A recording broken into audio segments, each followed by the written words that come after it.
తెలంగాణ వ్యాప్తంగా సర్ ప్రక్రియ కొనసాగుతోంది. ఉదయం నుంచి ఇంటింటి సర్వే నిర్వహిస్తున్న బిఎల్ఓలు క్షేత్రస్థాయిలో ఇంటింటికి వెళ్లి ఎన్యుమరేషన్ ఫామ్లు అందజేస్తున్నారు.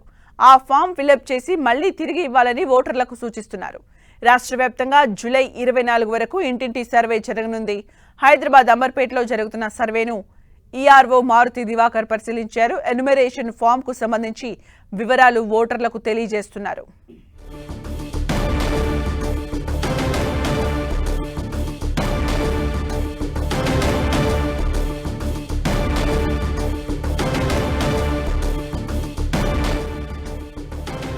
ఇదే అంశంపై డిప్యూటీ కమిషనర్ మారుతి దివాకర్ తో మా ప్రతినిధి రాములు ఫేస్ టు ఫేస్. రాష్ట్ర వ్యాప్తంగా ఎస్ఐఆర్ ప్రక్రియను ఎన్నికల కమిషన్ స్టార్ట్ చేసింది. ఈ రోజు ఉదయం నుంచి అనేక ప్రాంతాల్లో బిఎల్ఓలు క్షేత్రస్థాయిలో వెళ్ళి వాళ్ళకు అవసరమైనటువంటి ఎన్యుమరేషన్ ఫామ్స్ ఇస్తున్నారు. 2002 తర్వాత ఇప్పుడు మరొకసారి ఎస్ఐఆర్ ప్రక్రియను రాష్ట్ర ప్రభుత్వం చేస్తుంది. అందులో భాగంగానే ఎలక్షన్ కమిషన్ ఆదేశాల మేరకు పూర్తి స్థాయిలో ఈ ప్రక్రియనంతా కూడా చేస్తున్నారు. మనం చూస్తున్నాం ఎన్యుమరేషన్ ఫాములు, ఒక్కొక్క ఓటుకు 2 ఎన్యుమరేషన్ ఫామ్స్ ఉంటాయి. వాటన్నింటినీ కూడా వాళ్ళకు అందిస్తున్నటువంటి పరిస్థితిని మనం చూడొచ్చు. ప్రధానంగా క్షేత్రస్థాయిలో ఉండేటువంటి బిఎల్ఓలతో పాటు ఆయా ప్రాంతాల్లో సూపర్వైజరీ అధికారులు, అదేవిధంగా డిప్యూటీ కమిషనర్లు, ఏఎంసీలు అందరూ కలిసి ఈ పనిని అంతా కూడా పర్యవేక్షిస్తున్నటువంటి పరిస్థితి ఉంది. అంబర్పేట్ నియోజకవర్గంలో నల్లకుంట ప్రాంతంలో మనం ఉన్నాం. ఇక్కడ బిఎల్ఓలు అందరూ కూడా వాళ్ళకు ఎన్యుమరేషన్ ఫామ్స్ ఇస్తున్నటువంటి పరిస్థితి ఉంది. డిప్యూటీ కమిషనర్ మారుతి దివాకర్ గారు ఉన్నారు. సార్, ప్రధానంగా ఏ విధంగా ఇక్కడ మీరు ఈ సర్ ప్రక్రియను ప్రారంభించారు, ఏ విధంగా సాగుతుంది సార్? సో సార్, మా ఎన్నికల కమిషనర్ గారు అట్లే మా గౌరవ కమిషనర్ గారు జిహెచ్ఎంసీ వారి యొక్క ఆదేశాల ప్రకారము మేము ఈ రోజు నుండి 25th ఆఫ్ దిస్ మంత్ నుండి నెక్స్ట్ మంత్ 24th వరకు ఈ ఎన్యూమరేషన్ ఫామ్స్ ఇవ్వడం జరుగుతుందండి. 1 వీక్ లోపల మేము ఫామ్స్ వాళ్ళకి హ్యాండ్ ఓవర్ చేస్తాము. తర్వాత ఆ ఫామ్స్ వాళ్ళు ఫిల్ చేసి మాకు రిటర్న్ చేయాలి. రిటర్న్ కింద వాళ్ళ సైన్ ఉండాలి, ప్లస్ ఆ ఫోన్ నెంబర్ కూడా ఉండాలన్నమాట. అది ప్రతి ఇంట్లో ఎంతమంది ఓటర్స్ ఉంటారో అన్ని ఫామ్స్. ఫర్ ఎగ్జాంపుల్, ఒక ఇంట్లో ఇప్పుడు 4 ఉంటే కంపల్సరీగా వాళ్ళకి 8 ఫామ్స్ ఇవ్వాలి. అంటే ఒక ఫామ్ వాళ్ళ దగ్గర ఉంటుంది, ఒక ఫామ్ మా దగ్గర ఉంటుంది అనమాట. మా 2 ఫామ్లు కూడా కంపల్సరీగా వాళ్ళు సైన్ చేసి ఇవ్వాలి. తర్వాత ఎందుకంటే ఇక్కడ మెయిన్ ఉద్దేశం ఏంటంటే, ఇక్కడ ఎస్ఐఆర్ యొక్క మెయిన్ ఉద్దేశము ఏమైనా డూప్లికేట్స్ ఓట్స్ ఉన్నా, మైగ్రేషన్ ఉన్నా, డెత్ ఓటర్స్ ఉన్నా కూడా వాళ్ళని మొత్తం తొలగించడానికి అని చెప్పేసి ఇదనమాట. తర్వాత ఏంటంటే, వీళ్ళకి ఇప్పుడు ఒక్క ఓటర్కి 2 ఓట్లు ఉండకూడదండి. ఒకవేళ ఉంటే కూడా తప్పనిసరి వాళ్ళు దాన్ని మాకు సబ్మిట్ చేసుకోవాలి, ఫామ్ 7 పెట్టి సబ్మిట్ చేసుకోవాలి. అంటే మనం చూస్తే హైదరాబాద్ నగరంలో వివిధ ప్రాంతాల నుంచి వచ్చినటువంటి వాళ్ళు ఉంటారు, జిల్లాల నుంచి వచ్చినటువంటి వాళ్ళు, ఇతర రాష్ట్రాల నుంచి వచ్చినటువంటి వాళ్ళు. అక్కడ ఓటును ట్రాన్స్ఫర్ చేసుకోకుండా ఇక్కడ కొత్త ఓటును నమోదు చేసుకుంటుంటారు.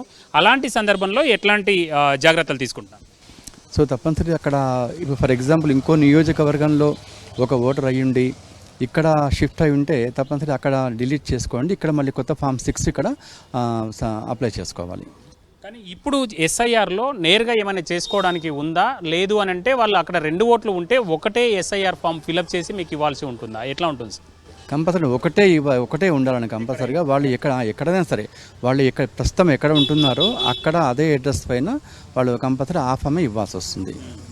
సార్, అయితే ఇందులో ప్రధానంగా వీళ్ళ దగ్గర నుంచి ఏ అంశాలను మీరు సేకరిస్తున్నారు? ఓటర్లకు సంబంధించినటువంటి అంశాలు ఏవే ఉంటాయి సార్? దీంట్లో వాళ్ళు ఇక్కడ 2002లో ఉన్న వాళ్ళు ఓటర్ అయి ఉండి కంపల్సరీ ఇక్కడ ఉండాలి సార్. 2025లో ఉండాలి.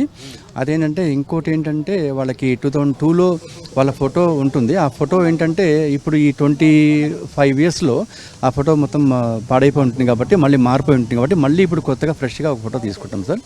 అది ఈ ప్రజెంట్ ఫోటో అనమాట. ఇది మనం చూస్తున్నాం ఎస్ఐఆర్ కాపీకి సంబంధించినటువంటి దాంట్లో చూస్తే ఈ ఫోటోతో పాటు అంటే ఎస్ఐఆర్ 2002లో ఉండేటువంటి కాలంలో ఒకవేళ అప్పటి ఓటర్ లిస్టులో ఉంటే ఈ కాలంలో మొత్తం ఫిలప్ చేయాల్సి ఉంటుంది. ఆ తర్వాత ఒకవేళ లేకుంటే వాళ్ళ కుటుంబ సభ్యులకు సంబంధించినటువంటి వివరాలు ఈ కాలంలో ఇవ్వాలి. అంతేకాకుండా ఈ ఎస్ఐఆర్లో మరొక ముఖ్యమైనటువంటి అంశం ఏంటంటే డిక్లరేషన్. సిటిజన్ ఎవరైతే ఓటర్ ఎవరైతే ఉన్నారో పూర్తి స్థాయిలో అన్ని వివరాలు కూడా నేను ఇచ్చినవి కరెక్ట్, ఎక్కడ కూడా నాకు ఇంకొక ఓటు లేదు అనేటువంటి అంశాన్ని, కేవలం ఒక ఓటు మాత్రమే నేను ఎంచుకుంటున్నటువంటి అంశానికి సంబంధించి ఒక డిక్లరేషన్ కూడా తీసుకుంటున్నారు. కాబట్టి ఈ ఓటర్ లిస్ట్ ప్యూరిఫై చేయడమే తమ ముఖ్య ఉద్దేశం. ఎవరైతే డూప్లికేట్ 2 ఓట్లు ఉన్నాయి, కొంతమంది చనిపోయి ఉంటారు అయినా కూడా ఓటర్ లిస్టులో అదే విధంగా ఉంటుంది, మరికొంతమంది అనర్హులు ఉంటారు, అనర్హులకు ఓటు ఉంటుంది. కాబట్టి అలాంటి అన్ని అంశాలను తొలగించడం ద్వారా ఓటర్ లిస్టును ప్యూరిఫై చేయడమే ఎన్నికల కమిషన్ ముఖ్య ఉద్దేశం. కాబట్టి అందులో భాగంగానే అంబర్పేట నియోజకవర్గంలో ఉండేటువంటి ప్రతి బూత్లో కూడా ఈ కార్యక్రమాన్ని, ఎన్యుమరేషన్ ఫాముల పంపిణీ కార్యక్రమాన్ని మేము ప్రారంభించాము. అది విజయవంతంగా సాగుతుంది అనేది ఇక్కడ ఉండేటువంటి డిప్యూటీ కమిషనర్ చెప్తున్నారు. కెమెరా పర్సన్ రాజుతో రాముడు, 10 టీవీ, హైదరాబాద్.